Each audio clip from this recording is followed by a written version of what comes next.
কবি সুবোধ সরকারের কবিতা সুস্মিতা সেনকে। নদিয়া বাংলাদেশ সীমান্তের একটি গ্রাম। অঞ্জলির বয়স ১৯। তার ৩টে বাচ্চা, খেতে পায় না, রাস্তায় ঘুরে বেড়ায়। তার স্বামী জমি নিয়ে মারামারি করে গ্রাম ছেড়ে পালিয়েছে। কিন্তু অঞ্জলির পেটে ৪ নম্বর বাচ্চা। ঠিক সেই দিন তার পৃথিবীতে বেরিয়ে আসার কথা, যেদিন ম্যানিলায় সুস্মিতা সেন মিস ইউনিভার্স হলেন। সুস্মিতা, অভিনন্দন আপনাকে, আপনার পরিবারের সবার জন্য শুভেচ্ছা।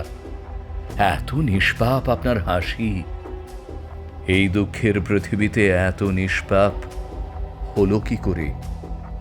কিন্তু আপনি এ কি বললেন? একটি মেয়ের পূর্ণতা মাতৃত্বে, সে তার সন্তানকে অন্যদের ভালোবাসতে শেখায়। অঞ্জলির ৩টে সন্তান, আরও একটাও এসে গেল। কি শেখাবে তাদের? ক্ষুধার্ত মা ক্ষুধার্ত সন্তানকে কি শেখাবে? অঞ্জলি তার বড় মেয়েটাকে মালদার বাজারে গিয়ে বিক্রি করবে, বড় ছেলেটাকে লাগাবে চায়ের দোকানে, ছোট ছেলেটাকে শেখাবে হাঁড়ি ভাঙতে, আর যে আজ জন্মালো সে কয়েক বছর বাদে মায়ের গলা টিপে ধরে বলবে, আমাকে তুই জন্ম দিয়েছিস কেন? খেতে দে।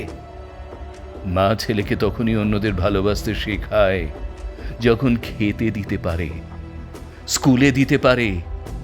কটা মা সেটা পারে? সুস্মিতা, অভিনন্দন আপনাকে। আপনার জন্য প্রচুর বিদেশি মুদ্রা আসবে ভারতবর্ষে, ডলার, ডয়শমার্ক, ইয়েন। কিন্তু ৪টি সন্তানের মা অঞ্জলির হাতে ওই টাকার একটা টুকরো কি পৌঁছবে একদিন?